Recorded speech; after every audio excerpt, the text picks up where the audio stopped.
días a todos.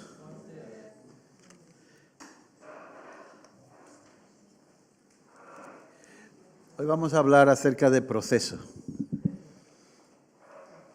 Y el texto que tenemos es en Juan, capítulo 12, versos 24, 25, 26. Para hablar de proceso tenemos que primero saber qué es eso. Así que déjenme que les lea la definición que da el diccionario. Un proceso es una acción de ir hacia adelante. El proceso es algo que va hacia adelante. Y también lo define como el conjunto de las fases sucesivas de un fenómeno natural o de una operación artificial. Fases sucesivas, distintos pasos, avanzar hacia adelante.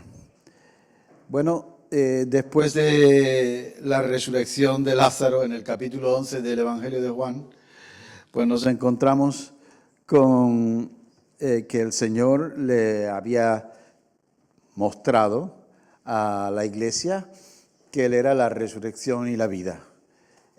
No solamente eso, a Marta, María, les dijo, si crees, para el que cree, todo le es posible, ¿verdad? Si creemos, y es extraño que el Señor está hablando poco después de haber levantado a un muerto y sacado de la tumba después de 3 días ya, casi 4. Entonces, y ahora en el capítulo 12 empieza a hablar y a predecir su muerte. Y nos dice el verso 21, se acercaron a Felipe, que eran de Betsaida de Galilea, y le pidieron, Señor, queremos ver a Jesús. Estos eran unos griegos. Y Felipe fue a decírselo a Andrés y ambos fueron a decírselo a Jesús. Ha llegado la hora de que el Hijo del Hombre sea glorificado, le contestó Jesús. Verso 24 dice, ciertamente os aseguro que si el grano de trigo no cae en tierra y muere, se queda solo. Pero si muere, produce mucho fruto. El que se apega a su vida, la pierde. En cambio, el que aborrece su vida en este mundo, la conserva para la vida eterna. Quien quiera servirme, debe seguirme. Y donde yo esté, allí también estará mi siervo, a quien me sirva, mi Padre le honrará. Este texto me ha llegado mucho últimamente y, bueno, quisiera comentarles un poquito. Aquí lo que el Señor hace es hablarnos de la historia del grano de trigo, todo lo hemos oído, ¿no? Grano de trigo, si no cae a tierra y muere, se queda solo, pero si muere, lleva mucho fruto.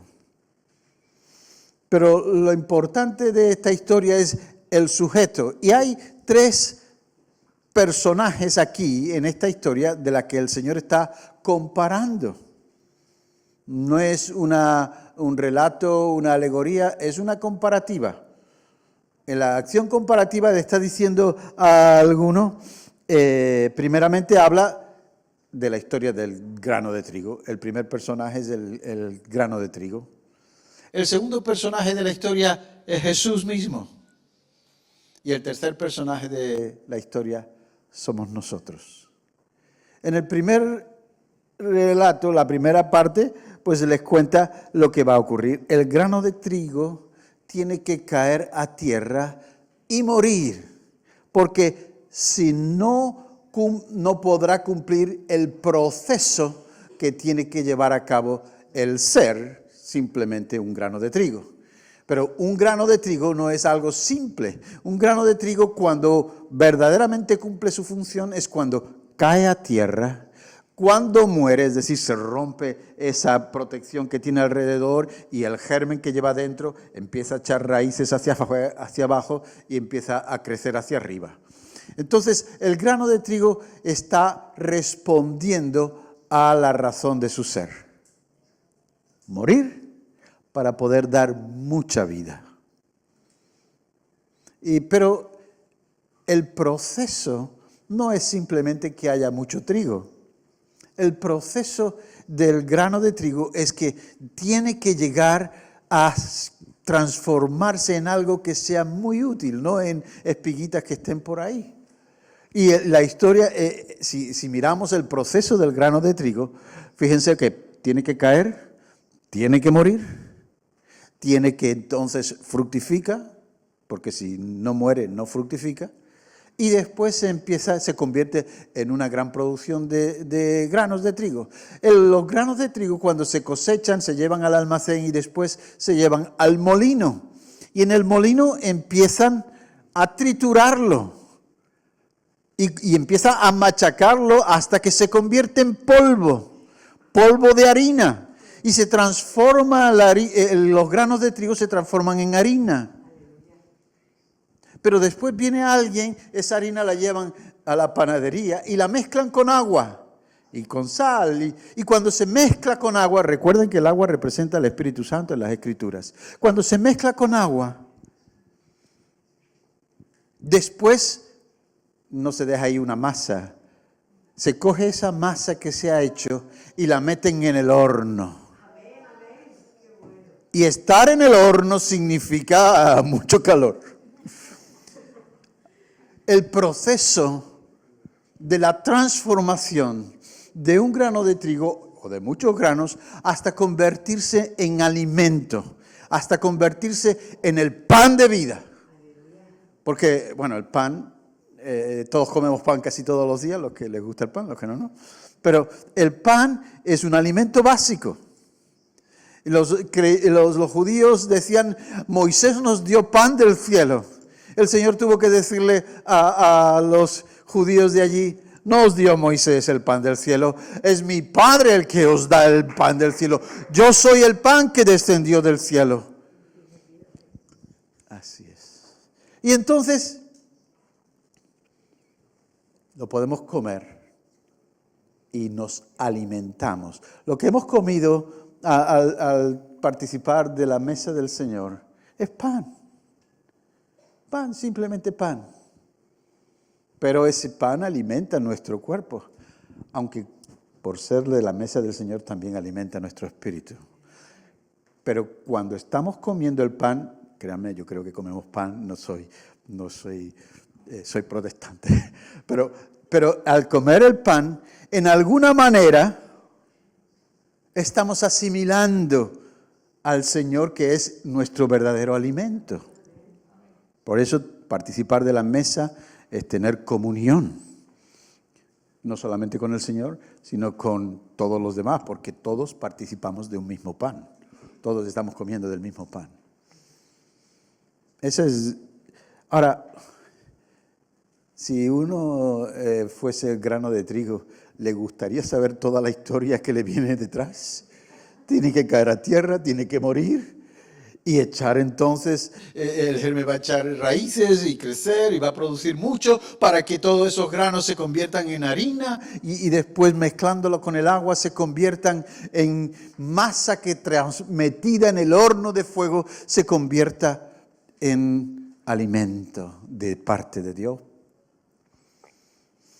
Bueno, el segundo personaje, el Señor no solamente estaba hablando del trigo, estaba hablando de Él mismo. ¿Recuerdan? Él dice, si el grano de trigo no cae en tierra y muere, se queda solo. Pero si muere, produce mucho fruto. Y estaba hablando de sí mismo. Él le dijo a los discípulos, ha llegado la hora. Cuando vinieron los griegos y le dicen, hablaron los griegos con Felipe, primeramente con Felipe, y después Felipe fue a hablar con Andrés y se acercaron. Y le dice, es que los griegos te quieren conocer, quieren hablar contigo.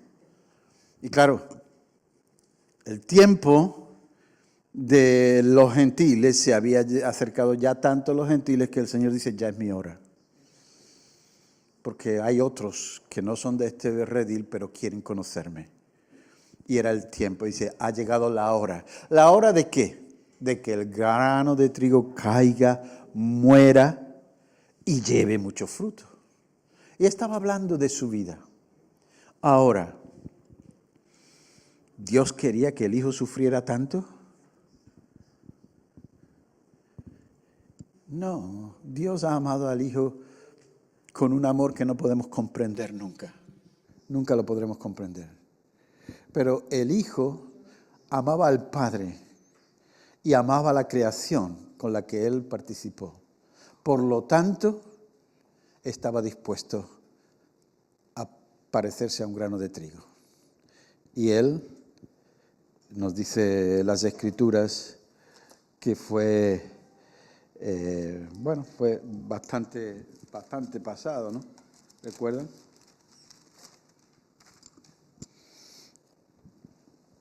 El Señor Jesús experimentó lo que experimenta un grano de trigo. Isaías 53 dice, despreciado y rechazado por todos los hombres, varón de dolores, hecho para el sufrimiento. Todos evitaban mirarlo, fue despreciado y no lo estimamos. Es decir, fue machacado. Fue colgado en un madero.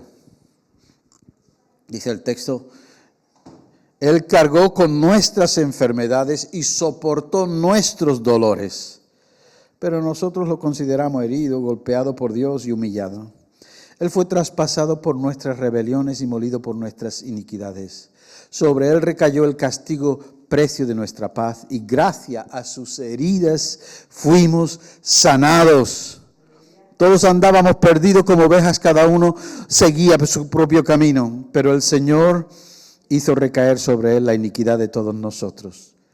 Maltratado y humillado, ni siquiera abrió su boca, como el cordero fue llevado al matadero, como oveja enmudeció ante su trasquilador, y ni siquiera abrió su boca.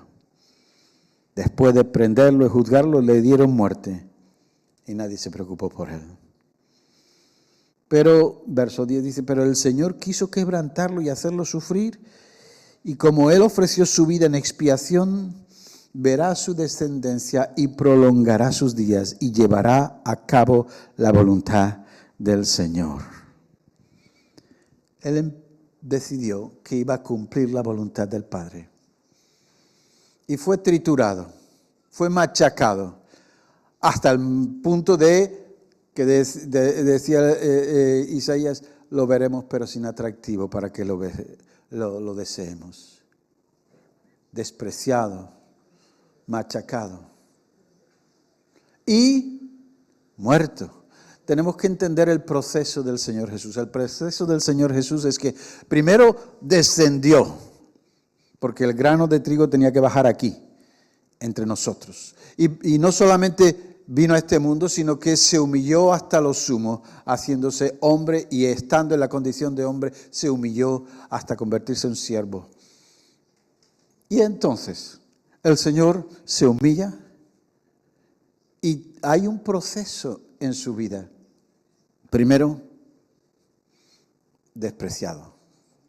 Después, en el huerto, traicionado. Después, sin juicio y sin condena. Después lo llevan y lo hacen, lo maltratan, lo abusan de Él, lo destrozan. Y tenemos que entenderlo. Todo el proceso de Cristo Jesús es la traición, la crucifixión, la muerte, la sepultura, para poder llegar a la resurrección. Este es el proceso que Él tuvo que pasar, igual que el grano de trigo. Tuvo que pasar por el desprecio, la traición, la crucifixión, la muerte, la sepultura y la resurrección. Tenemos que verlo, porque si no, no entendemos de qué está hablando. Y está diciendo, si el grano de trigo no cae a tierra y muere, se queda solo. Pero si muere, va a llevar mucho fruto. Y hoy estamos aquí como parte del fruto que Él consiguió al ir a la cruz, al ser muerto, ser sepultado y resucitar al tercer día. Ese es el resultado del proceso en la vida de nuestro Señor. Lleva mucho fruto. Por eso dice la Escritura que porque se humilló hasta lo sumo, el Padre le ha dado un nombre que es sobre todo nombre, para que en el nombre de Cristo Jesús se doble toda rodilla de lo que está arriba en los cielos, abajo en la tierra, debajo de la tierra, y toda lengua confiese que Jesucristo es el Señor, para la gloria de Dios Padre. Y si nosotros lo entendemos, que tuvo que pasar por todo eso, hoy por hoy entendemos que está sentado a la diestra del Padre, exaltado sobre todo nombre, porque estuvo dispuesto a humillarse hasta lo sumo, y el Padre lo ha exaltado hasta lo sumo. Le ha dado un nombre. Él es el Kyrios, Él es el Señor, Él es el que se sienta en el trono, Él es el que va a juzgar a vivos y a muertos, porque aceptó pasar por el proceso, porque estuvo dispuesto, porque se entregó. Oiga, lo pasó mal, Salmo 32 creo que es, dice: fuerte toro de Basán me rodean. Estoy angustiado hasta la muerte. Tengo sed. Y un montón de experiencias cuando estudiaba lo que había sido procesado. El Señor fue procesado. Un proceso de transformación. De ser el hombre Dios y el Dios hombre, las dos cosas, a convertirse en el postrer Adán, como dice la Escritura, ¿no? Isaías, 1 Corintios 15:45. El primer Adán fue un alma viviente, pero el postrer Adán, espíritu que da vida, porque murió, porque bajó hasta la muerte y resucitó de entre los muertos. Bendito sea su nombre.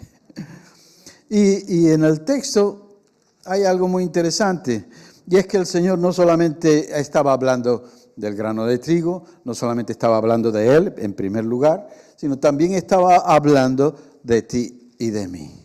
Porque está diciendo, verso 24, os aseguro que si el grano de trigo no cae en tierra y muere, se queda solo. Pero si muere, produce mucho fruto. 25. El que se apega a su vida, la pierde. En cambio, el que aborrece su vida en este mundo, la conserva para vida eterna. Todos saben que en el griego hay 3 palabras para vida. En el texto, ahí se ve en el verso 25, se menciona 3 veces la palabra vida. 2 de ellas es la misma palabra y otra tercera no es la misma. En griego la palabra vida física es bios, de donde viene todo lo biológico y todo lo demás. Hay otra vida, otra expresión de vida para la vida anímica, y esa es la palabra psique, de donde mora todo el yo, el ser humano. El ser humano tiene una psique, tiene un alma, de tal manera que piensa, siente y quiere con su alma. Es el yo. Pero también hay otra palabra en griego para vida, y esa palabra es zoe, que quiere decir vida espiritual, la vida de Dios. Y aquí en el texto se nos menciona 2 veces la palabra psique. El que quiera salvar su psique, su alma, se perderá. Pero el que aborrece su alma en este mundo, la conservará para el zoe, para la vida eterna. Y nosotros tenemos que darnos cuenta de esto, porque en el creyente, Pablo habla en 1 Corintios capítulo 2 y 3, habla de 3 tipos de personas. Uno es el hombre natural, que no entiende las cosas de Dios ni las puede entender porque hay que entenderlas espiritualmente. Y después habla del cristiano maduro, del cristiano espiritual, pero también habla del cristiano inmaduro. Cuando habla del cristiano inmaduro, esta traducción de la nueva versión, nueva traducción internacional, la versión internacional es inmaduro. Pero en las traducciones de Casiodoro de Reina, la palabra no es inmaduro, dice carnales. ¿Y quiénes son los carnales? Los cristianos inmaduros. Y los cristianos inmaduros o carnales son aquellos que no hemos estado dispuestos a pasar por el proceso de nuestro Señor. Es como aquel grano que cae a tierra, sí, pero no ha sido quebrantada la corteza del grano para que pueda el germen de vida echar raíces y sacar la espiga. Y entonces, lo digo por mí, no hablo por nadie, todavía hay muchas áreas en nuestras vidas en las que nosotros somos inmaduros. Y eso no viene porque yo llevo poco tiempo en el Evangelio o porque llevo muchísimos años en el Evangelio. No, eso viene porque no estoy dispuesto a morir al yo. Yo quiero, yo deseo, yo anhelo, yo pienso. Y eres tú, claro, pero no es Dios en ti. Y el Señor no te quita nada de lo que tú eres, pero quiere que mueras a ese ego. Quiere que pases el proceso. Miren, Él pasó el proceso. La Escritura, el credo nos dice que bajó hasta los infiernos, es decir, hasta el horno de fuego, para salir después como pan de vida. Aunque Él lo había sido siempre, el pan de vida. Entendamos esto. No nos gusta ser procesados. No digo en un juicio, sino el proceso de transformación. No es fácil, claro. Tengo que negarme, tengo que decir no a muchos deseos, a muchas ilusiones. Tengo que decir no a mi ego. Yo pienso, yo siento, yo quiero, a mí me parece. Y hermanos, el proceso tiene que cumplirse completamente. El Señor aceptó, pues, la crucifixión, la muerte, la sepultura, para poder tener la resurrección para ti y para mí. Pero cuesta. Yo le digo la verdad, no estoy hablando de ustedes, estoy hablando de mí. Pero ¿saben una cosa? Solamente cuando hemos sido quebrantados, y eso es un proceso que ocurre constantemente, porque cuando te crees que ya has conseguido algo, de repente el Señor te ¡pum! ¿Ves? Volviste a caer. Es que no te has rendido completamente. Y siempre hay alguna área en nuestro corazón que no ha sido quebrantada. Y por eso algunas veces no se nota la vida de Dios en nosotros. No es que no la tengas, es que no se percibe. La mujer que fue a adorar al Señor quebró el vaso de alabastro y entonces toda la casa se llenó del perfume.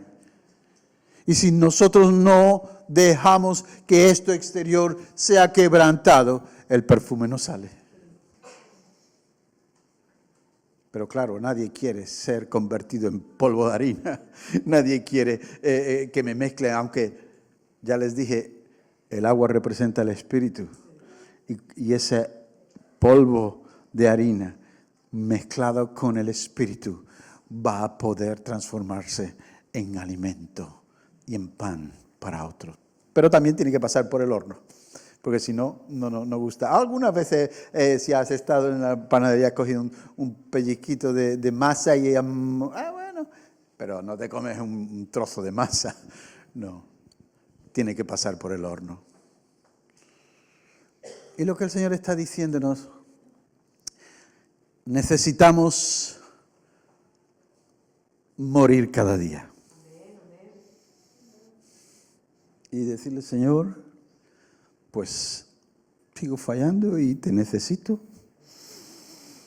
Y si tú no haces el trabajo en mí, pues seguiré siendo un hombre psíquico, un hombre movido por sus ideas, por sus emociones o por su voluntad, pero no un hombre transformado Y para eso tenemos que aceptar parecernos a nuestro Maestro. Recuerden lo que les dice, que el que se apega a su vida, a su psique, la pierde, pero en cambio el que aborrece su psique, su vida en este mundo, la conserva para la vida eterna.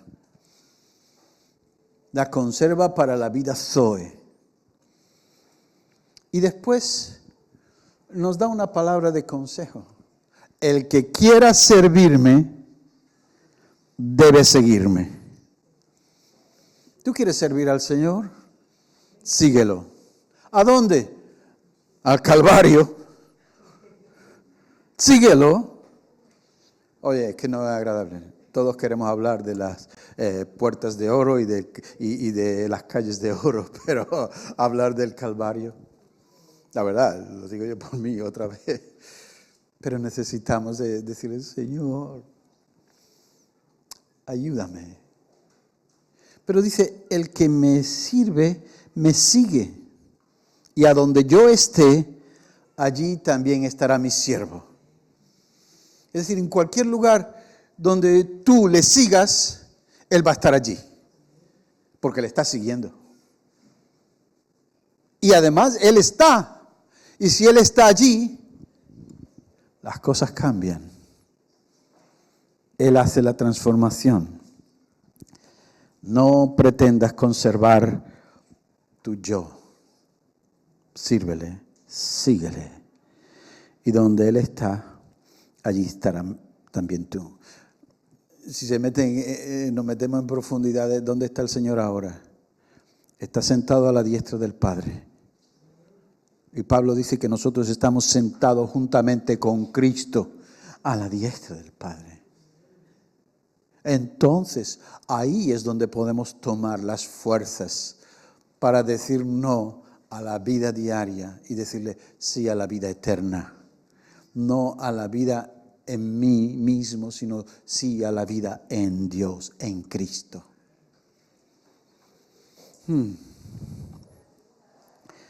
Quien quiera servirme debe seguirme, y donde yo esté, allí también estará mi siervo. Y mire lo que dice, y a quien me sirva, mi Padre lo honrará. Mira, si ganásemos todo el mundo, ¿qué valor tendría si perdemos nuestra alma? Si nos hacemos ricos y famosos y poderosos, pero nos puedan decir como le dijeron a aquel, necio, esta noche vienen a buscarte. ¿Y qué vas a hacer con todo lo que has amontonado? Hay que hacerse rico en el Espíritu. Y ser rico en el Espíritu no es ir por ahí pensando y diciendo, wow. Yo no lo sé de ustedes, pero algunas veces no se han dado cuenta que dentro del corazoncito hay algunas veces unas voces que dicen, caramba, es que soy verdaderamente humilde. Vamos a decirlo, y soy humilde. No soy un orgulloso. Y el Señor está diciendo, pues entonces humíllate como yo lo hice. Nos cuesta. Pero el Señor está diciendo, no, tú no puedes llegar a ser humilde. Tengo que ser yo en ti que pueda mostrar la humildad de aquel que descendió del cielo y estuvo dispuesto a morir y a resucitar por ti. Cuando el proceso se lleva a cabo en nosotros y aceptamos la cruz y aceptamos la tumba, entonces podemos recibir la resurrección de entre los muertos. Por eso Pablo decía, ya no vivo yo, vive Cristo en mí. Y lo que vivo ahora en la carne, el hombre carnal, lo que vivo ahora en la carne, lo vivo en la fe del Hijo de Dios, que me amó y se entregó a sí mismo por mí. Y vivir en la fe significa que no actúo en base a lo que entiendo, a lo que siento o a lo que quiero. Actúo en base a las promesas de Dios para mi vida. Vivir en la fe es decir, Señor, tú has dicho esto y yo te creo.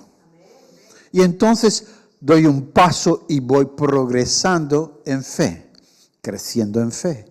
El problema está, queridos, es que cuando damos un paso y vamos creciendo en fe, estamos también dando pasos en el proceso de transformación que nos lleva a morir cada día al yo, para que Cristo viva en nosotros.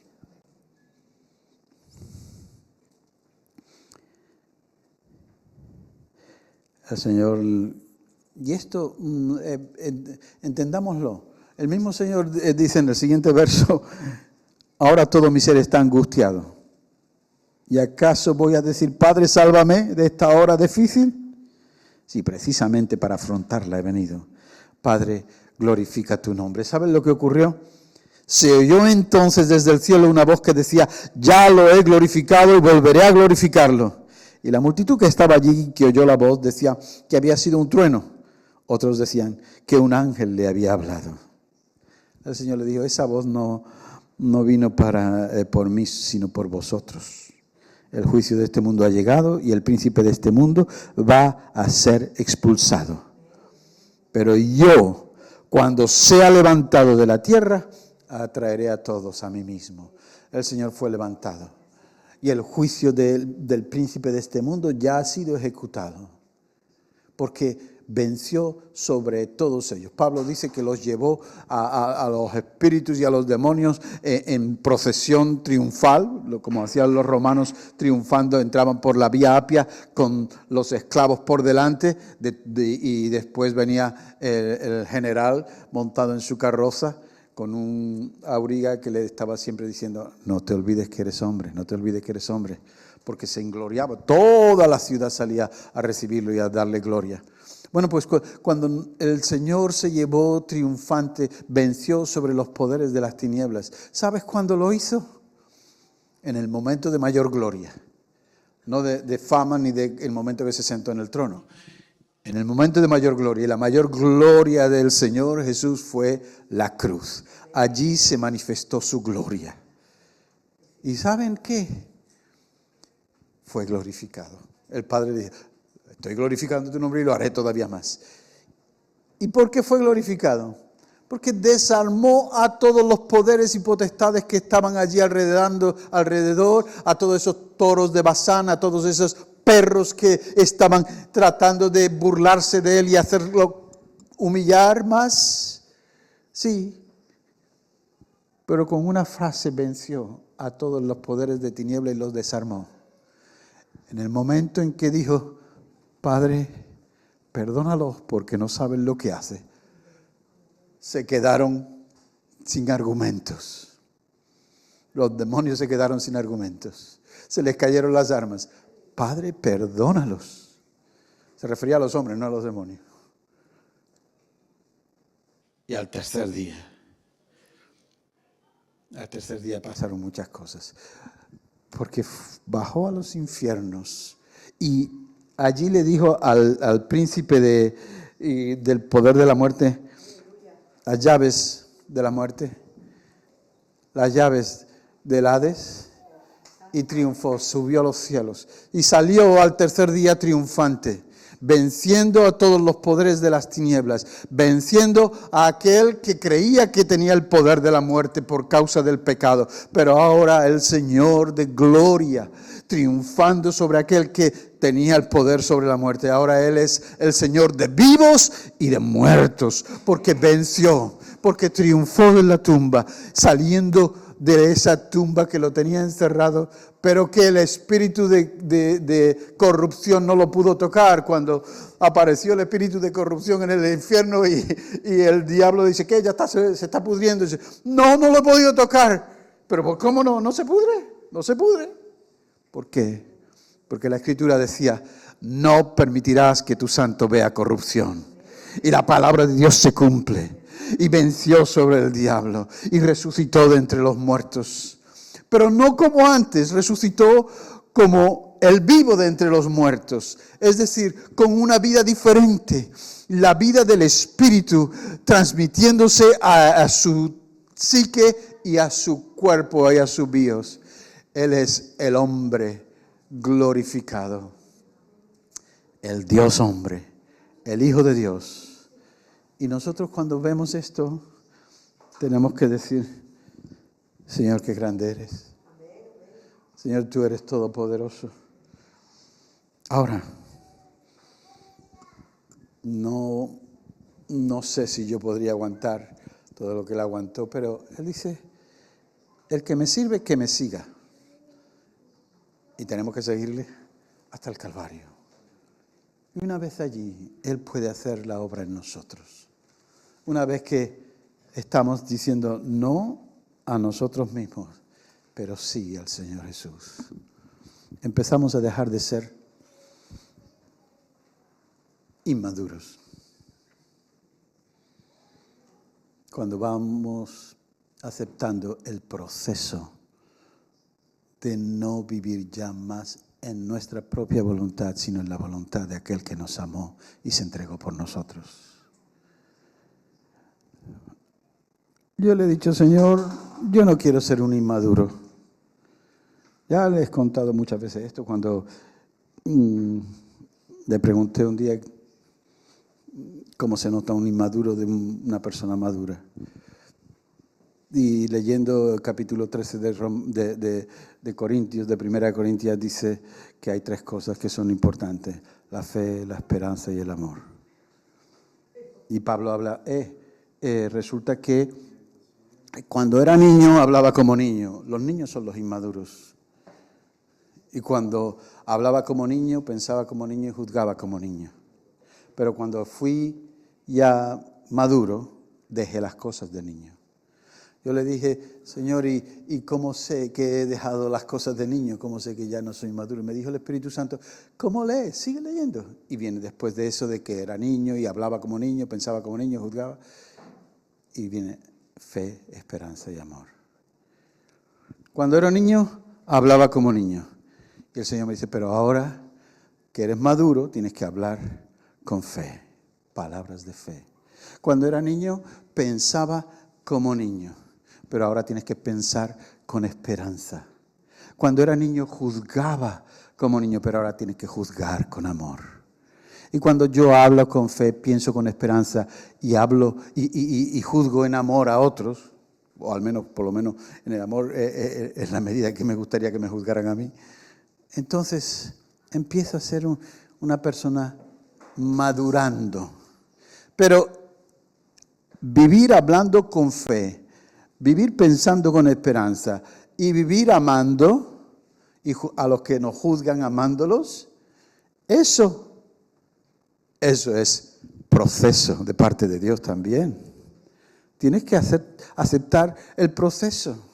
Y si no puedo,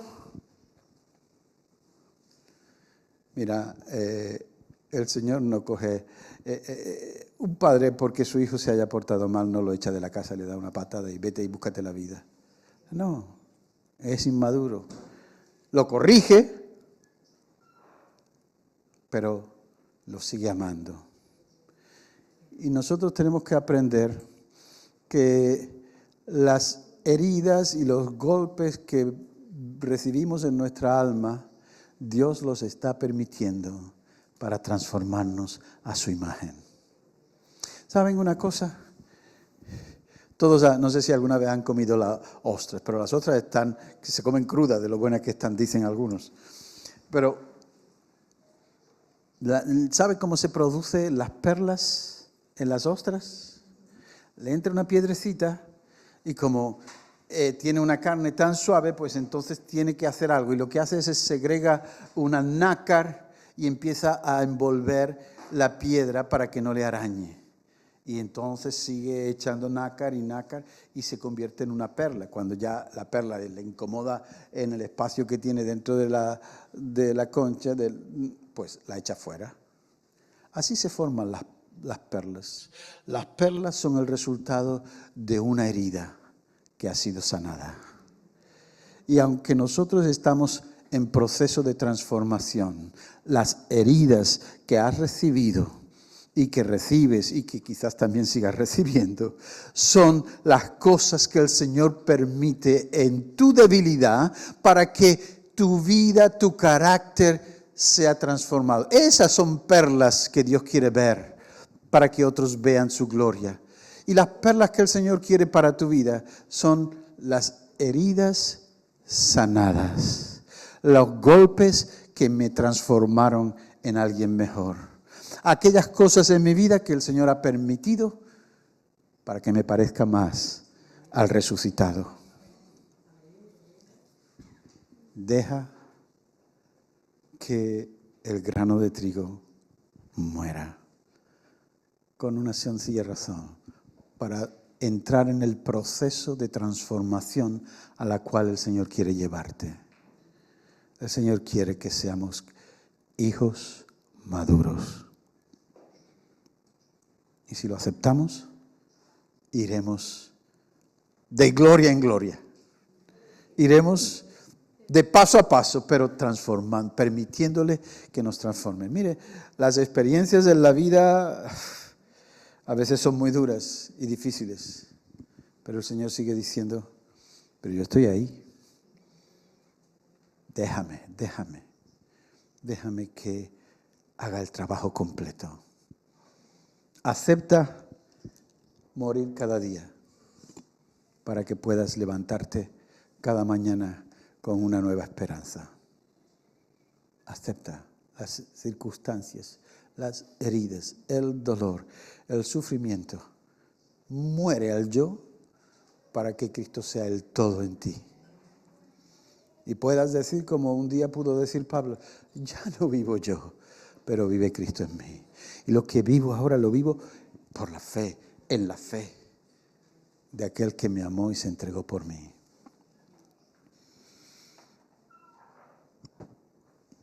Creo que lo que debiéramos de hacer es tomar una decisión. Señor, estamos listos para que tú sigas procesándonos. Ya empezó desde el primer día en que tocó tu vida, pero sigue habiendo partes en las que tiene que seguir sanándose y echando perlas. Y para eso tenemos que decirle, Señor, sigue procesándonos, transfórmanos, de manera que pueda ser glorificado. ¿Le parece que se lo digamos? Yo no le voy a decir a nadie quien quiere estar de pie o bajar su mano o lo que sea, no. Pero si estás ahí y sabes que tienes que seguir siendo transformado, dile ahí también el amén a la oración y dile, Señor, quiero seguir en el proceso. Padre, te damos gracias porque nos amas tanto. Sin tu amor nada podemos ser. Pero en tu gracia y en tu amor venimos delante de ti como mendigos, sabiendo que tú tienes planes con nuestra vida, pero no siempre la hemos visto realizado. Por eso venimos delante de ti y te decimos, Señor, continúa el proceso. Queremos estar en ese proceso constante, permanente, en que nuestra vida se convierta también, como la tuya, pan para otros, alimento para el espíritu, alimento para que otros puedan alimentarse. Y si nuestra vida, Señor, aún sigue mostrando los rasgos del viejo hombre, transfórmanos otra vez. Sigue quebrantándonos. Queremos parecernos a ti. No queremos por ahí diciendo lo honesto y lo humilde que somos. Queremos decir, haz el trabajo en nosotros. Transfórmanos, cámbianos y glorifica tu nombre en nosotros. Porque sabemos que el que te sirve te seguirá y sabemos que el Padre a los que te sirven los honrará. Te pedimos tu gracia, porque las heridas duelen, porque pasar por el horno de la prueba duele, porque la cruz cada día duele, pero también podemos decir, como decía Pablo, todo lo podemos en Cristo que nos fortalece. Tus fuerzas es lo que necesitamos. Tu presencia diaria en nosotros para poder vivir en victoria. Por eso oramos en el nombre de Jesús. Amén.